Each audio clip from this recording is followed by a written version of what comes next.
नमस्कार। आज हम लोग भारतीय अर्थव्यवस्था के अंतर्गत कुछ सामान्य ज्ञान के प्रश्न देखेंगे जो बार बार रिपीट कर रहे हैं। एक प्रकार से रिवीजन क्लास भी है। तो ये देखते हैं कि भारतीय अर्थव्यवस्था के अंतर्गत जो कुछ महत्वपूर्ण प्रश्न हैं उन पर चलिए पुनः एक बार चर्चा कर लेते हैं और उनको देख लेते हैं। और अगर आप हमारे चैनल पर नए हैं तो आप हमारे चैनल को सब्सक्राइब करना मत भूलें, ताकि आपको प्रतियोगी परीक्षाओं के लिए भारतीय अर्थव्यवस्था से संबंधित आपको सभी प्रकार के प्रश्नों के उत्तर या उनकी व्याख्या हम आपके साथ कर सकें। तो आइए देखते हैं भारतीय अर्थव्यवस्था सामान्य ज्ञान। तो पहला आपके पास क्वेश्चन दिख रहा है कि भारत की अर्थव्यवस्था कैसी है। तो हम बार बार रिपीट कर चुके हैं पिछले वीडियो में कि भारत की अर्थव्यवस्था मिश्रित अर्थव्यवस्था है। दूसरा, मिश्रित अर्थव्यवस्था का तात्पर्य क्या होता है, प्रश्न ये बार बार बनता है। तो जब अर्थव्यवस्था में सार्वजनिक क्षेत्र एवं निजी क्षेत्र दोनों एक साथ काम करते हैं तो उस इकोनॉमी को आप मिश्रित अर्थव्यवस्था कहेंगे। आर्थिक विकास की दृष्टि से भारत कैसा देश है? तो आर्थिक विकास की दृष्टि से भारत एक विकासशील देश है। तो देखिए, 3 वर्गों में पूरे विश्व को बांटा जाता है। पहली कैटेगरी जो होती है, आपके पास विकसित देश होते हैं। दूसरी कैटेगरी के अंतर्गत विकासशील देश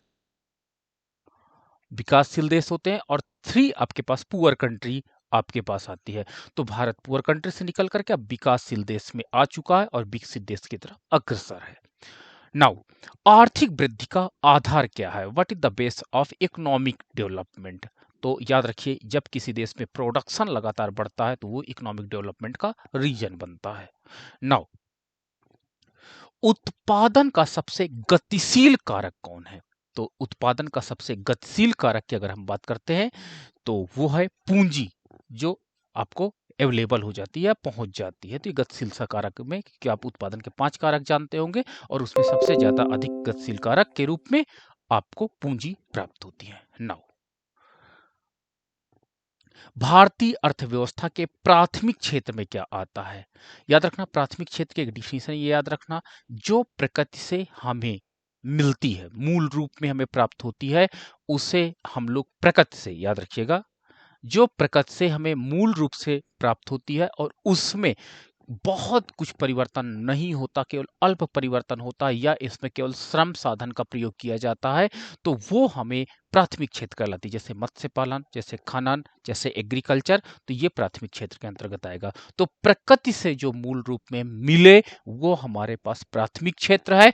और जब प्राकृतिक वस्तुओं में हम लोग क्या करें, उसका आकार या उसकी टाइम यूटिलिटी बढ़ा देते हैं, तो उसमें यानी पूंजी को ऐड कर देते हैं, तो वो कमोडिटी आपकी विनिर्मित वस्तु के रूप में कन्वर्ट हो जाती है। तो दैट इज इंपॉर्टेंट पॉइंट। भारतीय अर्थव्यवस्था के द्वितीय क्षेत्र में क्या करते हैं? तो द्वितीय क्षेत्र वही क्षेत्र है जिसमें उद्योग, बिजली, निर्माण कार्य आपके पास, तो ये सारी चीजें आती हैं जिसमें प्राथमिक क्षेत्र की वस्तुओं में हम लोग, प्राथमिक क्षेत्र की वस्तुओं में पूंजी को अगर आप ऐड कर दोगे तो द्वितीय क्षेत्र की वस्तुएं कन्वर्ट हो जाती हैं। नाउ, व्यापार, परिवहन, संचार, सेवा भारतीय अर्थव्यवस्था के किस क्षेत्र में आते हैं? तो करेक्ट आंसर आपका तृतीय क्षेत्र में इसे रखा जाता है। अर्थशास्त्र का जनक किसे कहा जाता है? तो एडम स्मिथ को अर्थशास्त्र का जनक कहा जाता है। लगातार बढ़ती कीमतों की प्रक्रिया क्या कहलाती है? तो लगातार अगर कीमतें बढ़ती हैं तो इस कंडीशन को मुद्रास्फीति कहते हैं। यानी जब इकोनॉमी में प्राइस राइज हो तो स्फीति है। और मुद्रा अस्फीति का मतलब होता है, अस्फीति का तात्पर्य होता है जब वस्तुओं तथा सेवाओं का मूल्य कम हो। नाउ, बंद अर्थव्यवस्था क्या है? बार बार आपने देखा होगा, क्लासिकल इकोनॉमिस्ट इस शब्द का प्रयोग ज्यादा करते थे। क्लोज्ड इकोनॉमी, जब हमको विश्व से कोई मतलब ना हो, यानी विश्व से हम लोग ट्रेड ना कर रहे हो, तो इकोनॉमी क्लोज्ड कहलाती है। सर्वोदय योजना के संस्थापक कौन थे? तो सर्वोदय योजना के संस्थापक श्री जयप्रकाश नारायण जी थे। भारत में सर्वप्रथम राष्ट्रीय आय का अनुमान किसने लगाया था? तो हम बार बार बता दें कि पहली बार जो राष्ट्रीय आय का गणना दादा भाई नौरोजी और फिटले सिराज जी द्वारा किया गया था, तो दादा भाई नौरोजी का नाम आता है। नाउ, नेक्स्ट क्वेश्चन है, भारतीय अर्थव्यवस्था के उदारीकरण के अग्रदूत किसे कहा जाता है? याद रखिए 4 जुलाई 1991 को जब आपने एलपीजी की पॉलिसी अपनाई थी। एल मतलब होता है उदारीकरण, आपका पी मतलब होता है निजीकरण, और जी का मतलब होता है आपका वैश्वीकरण। तो इस एलपीजी को वास्तव में डॉक्टर मनमोहन सिंह जी को कहा जाता है। भारत में मुद्रास्फीति की गणना किस पर आधारित है? तो याद रखना, जो मुद्रास्फीति की गणना भारत में की जाती है वो थोक मूल सूचकांक के आधार पर की जाती है। नाउ, भारतीय अर्थव्यवस्था में कौन से क्षेत्र की हिस्सेदारी सकल राष्ट्रीय उत्पाद में सबसे अधिक है? तो हम आपको बता दें, सबसे अधिक तृतीयक क्षेत्र की है। तृतीयक क्षेत्र की सबसे नंबर 1 पर है जो जीडीपी में हिस्सेदारी है। सेकंड पॉइंट पर आपके पास आता है विनिर्माण क्षेत्र, और प्रथम में आता है आपका प्राथमिक क्षेत्र। दैट इज इंपॉर्टेंट पॉइंट है, नोट रखिएगा। राष्ट्रीय ग्रामीण विकास संस्थान कहां? बार बार एग्जाम में क्वेश्चन पूछा जाता है, हैदराबाद में है। मोस्ट इंपॉर्टेंट क्वेश्चन की कैटेगरी में इसको रखता हूं। भारत की मौद्रिक नीति के संदर्भ की कौन सी संस्था नियंत्रित करती है? तो याद रखना, जो मॉनेटरी पॉलिसी होती है रिजर्व बैंक ऑफ इंडिया द्वारा संचालित की जाती है, और रिजर्व बैंक ऑफ इंडिया का जो हेडक्वार्टर है आरबीआई का वो मुंबई में है। That is very important question, बार बार पूछा गया है। भारत में प्रथम निश्चित पूंजी बैंक कौन सा है? तो बैंक ऑफ हिंदुस्तान में प्रथम निश्चित पूंजी बैंक है। अगला क्वेश्चन है, 1955 में इंपीरियल बैंक का राष्ट्रीयकरण करके किस बैंक की स्थापना की गई थी?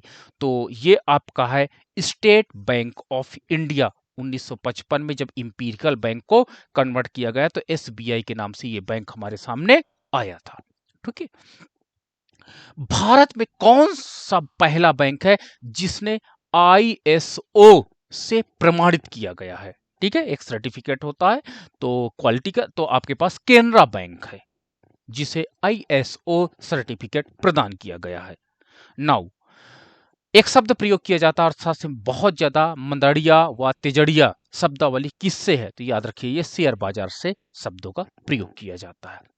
भारत में बेरोजगारी की समानता मूलतः किस प्रकार की है? तो भारत में याद रखना, जो बेरोजगारी मूलतः है वो प्रच्छन्न बेरोजगारी, ये याद रखना का, और दूसरे नंबर पे आपके पास संरचनात्मक बेरोजगारी आती है। नाउ, भारतीय विदेशी व्यापार संस्थान कहां पर है? भारतीय विदेशी व्यापार संस्थान, तो भारतीय विदेशी व्यापार संस्थान आपका न्यू दिल्ली में स्टैब्लिश है। मुद्रा वो है जो मुद्रा का कार्य करे, एक डिफिनीशन है मनी की, ये पॉइंट आपको नोट रखें। किस इकोनॉमिस्ट ने ये परिभाषा दी है? वाकर द्वारा ये परिभाषा दी गई, मुद्रा वो है जो मुद्रा का कार्य करे। ओके। मेक इन इंडिया अभियान भारत को क्या बनाने के लिए शुरू किया गया? देखिए पहले, इसके पहले याद हो आपको, मेड इन इंडिया चलता था, मेड इन इंडिया। फिर हमारे प्रधानमंत्री श्री नरेंद्र मोदी जी आए और उन्होंने आह्वान किया कि भारत में मेक इन इंडिया प्रोडक्ट को लाया जाए। ठीक है, मेड और मेक में फर्क जरूर देख लीजिएगा। तो मेक इन इंडिया अभियान भारत को क्या बनाने के लिए शुरू किया गया? तो विनिर्माण हब, हम चाहते कि हमारे यहां से ही सारी वस्तुएं बने और विश्व में पहुंचे। अर्थशास्त्र में ग्रेशम का नियम क्या कहलाता है? ग्रेशम का नियम मुद्रा के संचालन से है। ये कहती है कि पुरानी मुद्रा, ग्रेशम का नियम कहते हैं कि पुरानी मुद्रा नई मुद्रा को चलन से बाहर कर देती है, चलन से बाहर कर देती है। That is very important point. उपभोक्ता की बचत सिद्धांत किसने दिया? तो इसके जनक है आपके पास अल्फ्रेड मार्शल हैं। ठीक है, साइंटिफिक मैं आपको कहूं तो साइंटिफिक रूप में अल्फ्रेड मार्शल ने बचत के सिद्धांत को आगे बढ़ाया था। बिग पुश यानी बड़ा धक्का जिसको कहते हैं, बड़ा धक्का, बिग पुश सिद्धांत किसके द्वारा किया गया? तो रजिस्ट्रीन रोडान द्वारा बिग पुश। इन्होंने कहा कि अर्थव्यवस्था में 3 क्षेत्र होते हैं, तीनों में अविभाज्यताएं होती हैं और इनके माध्यम से एक बड़ा धक्का लगाना चाहिए, तभी अर्थव्यवस्था जो गरीबी के दलदल से है वो बाहर निकल पाएगी। नाउ, भारत में सर्वाधिक शहरीकरण करने वाला राज्य कौन सा है? अर्बनाइज महाराष्ट्र सबसे तेज शहरीकरण करने वाला राज्य है। भारतीय रिजर्व बैंक का राष्ट्रीयकरण कब हुआ? तो भारतीय रिजर्व बैंक का राष्ट्रीयकरण 1 जनवरी 1949 को हुआ था। That is very important date, याद रखिएगा। कागजी मुद्रा जारी करने का पूर्ण अधिकार किसके पास है? कागजी मुद्रा केवल रिजर्व बैंक ऑफ इंडिया ही जारी कर सकता है, सभी लोग जारी नहीं कर सकते हैं। हाँ, 1 रुपए के नोट आपके पास जो वित्त मंत्रालय के पास होता है वो है पावर। भारतीय रिजर्व बैंक का मुख्यालय कहाँ है? बार बार हम आपको बताएं, रिजर्व बैंक का मुख्यालय मुंबई में आपको है। 1 रुपए का नोट कौन जारी करता है? वित्त मंत्रालय 1 रुपए का नोट जारी करता है। राष्ट्रीय विकास परिषद का गठन कब हुआ? तो राष्ट्रीय विकास परिषद का गठन 1952 ईस्वी में किया गया था। योजना आयोग का गठन कब हुआ? तो योजना आयोग का गठन 1950 में किया गया था। भारत का निर्यात और आयात बैंक कौन सा है?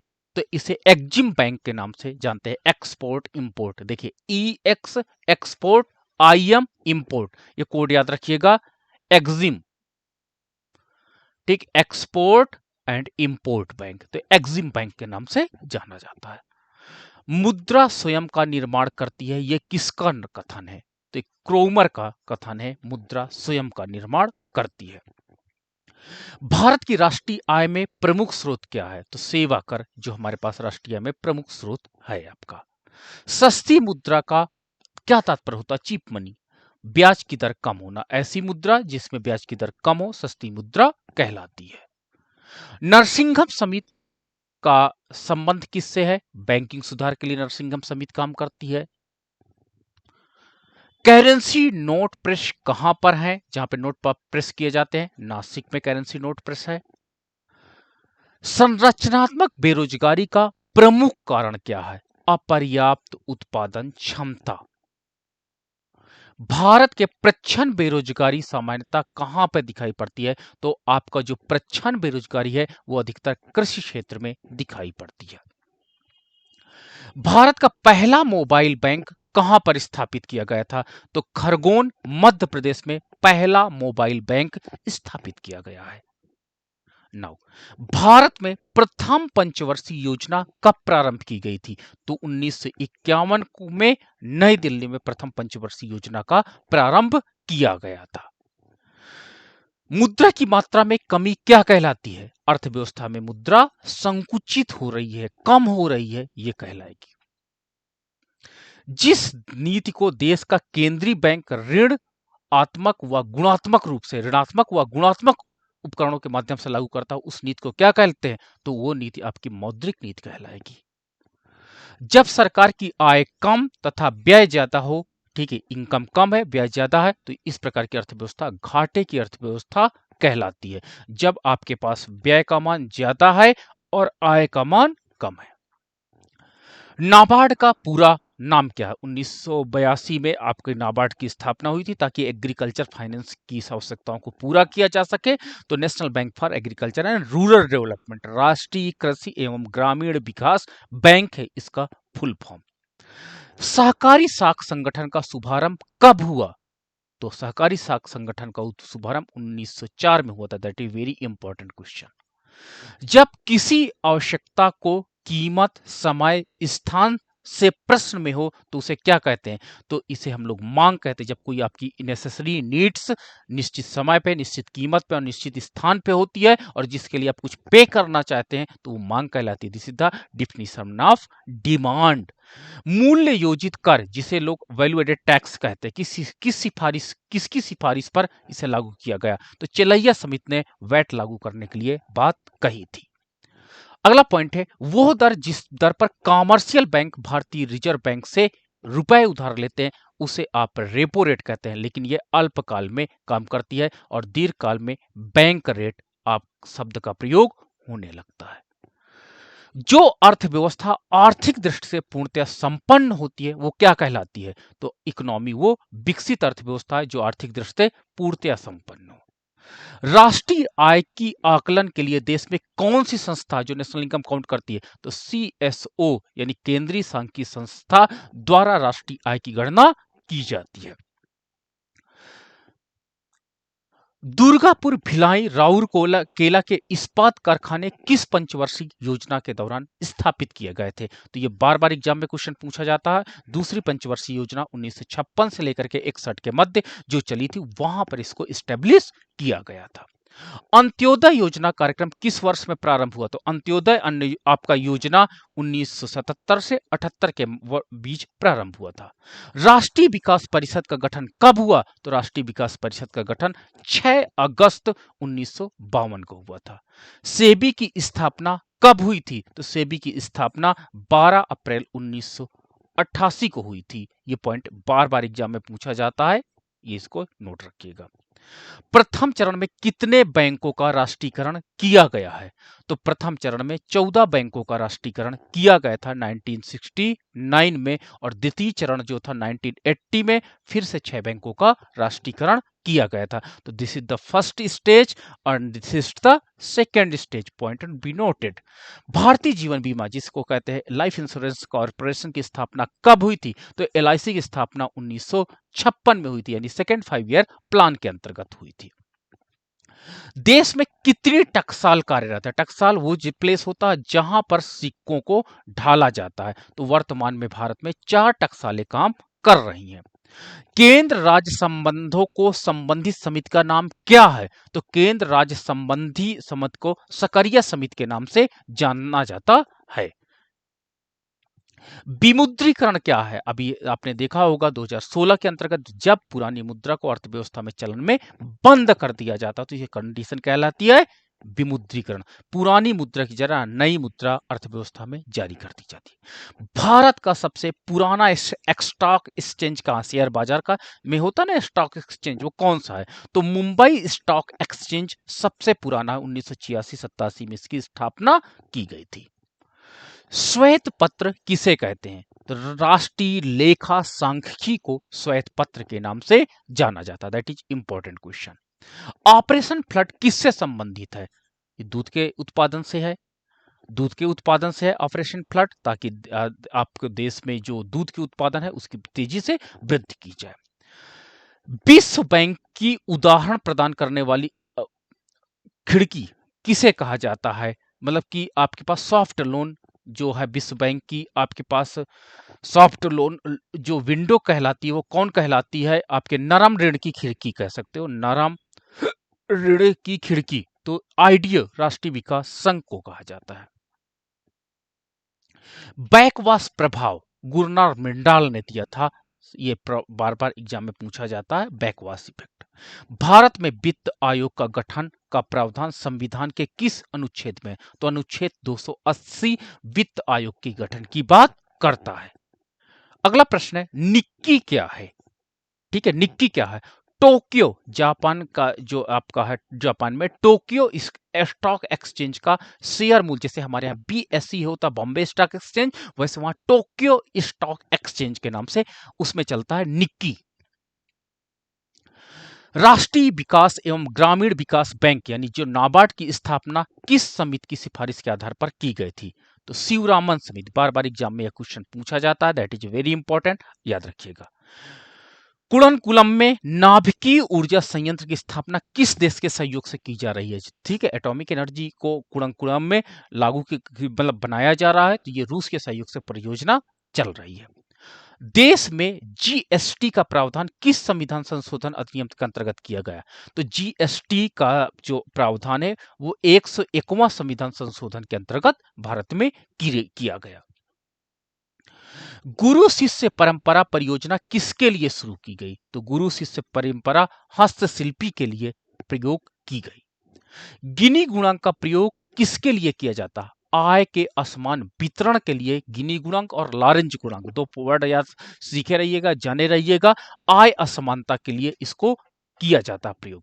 भारत के किस राज्य में शिशु मृत्यु दर सबसे कम है? केरल में शिशु मृत्यु दर सबसे कम है। सार्वजनिक क्षेत्र से क्या तात्पर्य है? सरकार का क्षेत्र, यानी वाणिज्य एवं व्यापार पर सरकार का स्वामित्व, यानी व्यापार पर, कामर आपके जितने आपके पास एक्टिविटी है उस पर। भारत में हरित क्रांति किस मामले में सर्वाधिक सफल रही? तो गेहूं और चावल के मामले में हरित क्रांति सबसे सफल रही, जबकि दलहन के मामले में ये असफल रही। ब्याज दर नीति किसके अंतर्गत आती है? तो मॉनेटरी पॉलिसी के अंतर्गत आपकी ब्याज की दर नीति आती है। भारत के कर्मचारी के महंगाई भत्ते का निर्धारण का आधार क्या है? तो जो आपने देखा होगा डीए, डियरनेस अलाउंस बढ़ता है ना, महंगाई भत्ता, वो उपभोक्ता मूल्य सूचकांक के आधार पर निर्धारित किया जाता है। महिलाओं की साक्षरता दर सबसे ऊंचे किस राज्य में है? तो आप जानते हो केरल में महिला साक्षरता दर सबसे ऊंची है। भारत वर्तमान में विश्व में चीन के पश्चात दूसरी बड़ी जनसंख्या वाला देश है।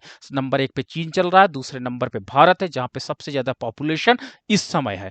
विश्व की तीसरी बड़ी जनसंख्या वाला देश कौन है? तीसरे स्थान पर आपका अमेरिका आता है। ये पॉइंट आप नोट रखिएगा। दूसरी पंचवर्षीय योजना का प्रारूप किस अर्थशास्त्री के आर्थिक मॉडल पर आधारित है? तो पीसी महालोनबिस द्वारा जो आपका सेकेंड 5 ईयर प्लान है उनका ये प्रारूप आधारित है।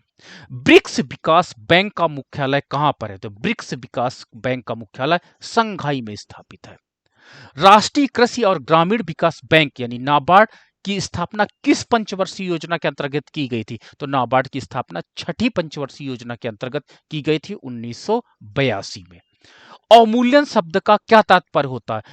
जब आप अपने घरेलू देश में, ठीक है, मुद्रा के मूल्य को कम कर देते हो, मुद्रा के बाह्य मूल्य को कम कर देते हो, मूल्य को कम कर देते हो, ठीक है, तो ये आपका अवमूल्यन कहलाएगा। दलाल स्ट्रीट कहां पर है? मुंबई स्टॉक एक्सचेंज में दलाल स्ट्रीट काम करती है। रिजर्व बैंक ऑफ इंडिया का राष्ट्रीयकरण कब हुआ? 1949 में। भारतीय रिजर्व बैंक के वर्तमान गवर्नर कौन है? उस समय जब ये आपका है, पुरानी पीडीएफ है, शक्तिकांत दास। नए को आपका होमवर्क है, आप सर्च करके रखो। 2011 की जनगणना के अनुसार सर्वाधिक जनसंख्या घनत्व वाला राज्य कौन सा है? बिहार सर्वाधिक जनसंख्या घनत्व वाला राज्य है। 2011 की जनगणना के अनुसार किस केंद्र शासित प्रदेश में साक्षरता प्रतिशत अधिकतम है? तो लक्षद्वीप में साक्षरता प्रतिशत सबसे अधिकतम है। स्टैगफ्लेशन क्या है? यह वर्ड किन्स ने प्रयोग किया था। जब अर्थव्यवस्था में वस्तुओं तथा सेवाओं का मूल्य तो बढ़े लेकिन बेरोजगारी भी बढ़े, तो इस स्थिति को स्टैगफ्लेशन की संज्ञा दी जाती है, यानी मंदी के साथ मुद्रास्फीति। भारत में गरीबी हटाओ का नारा किस पंचवर्षीय योजना में दिया गया था? 5वीं पंचवर्षीय योजना में गरीबी हटाओ का नारा दिया गया था। अंतरराष्ट्रीय व्यापार का प्रमुख प्रहरी कौन है? अंतरराष्ट्रीय वित्त निगम जो एफसीआई है, ये अंतरराष्ट्रीय आपका वित्त निगम जो प्रहरी के नाम पे जाना जाता है। भारत की विदेशी मुद्रा कोष में सर्वाधिक अंश किसके हैं? तो विदेशी मुद्रा परिसंपत्तियों का सबसे ज्यादा इसमें शेयर है। भारत में गेहूं का उत्पादन, सर्वाधिक उत्पादन किस राज्य में होता है? तो उत्तर प्रदेश में गेहूं का उत्पादन सबसे ज्यादा होता है।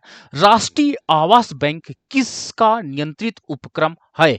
तो भारतीय रिजर्व बैंक का, आरबीआई का राष्ट्रीय आवास बैंक उपक्रम है। ओटीसी क्या है? ओटीसीईआई क्या है? भारत का एक शेयर बाजार है। तो ये हमने आपके साथ कुछ महत्वपूर्ण प्रश्नों को आपके साथ डिस्कस किया, 100 प्रश्नों को। एक जस्ट क्विक रिवीजन था।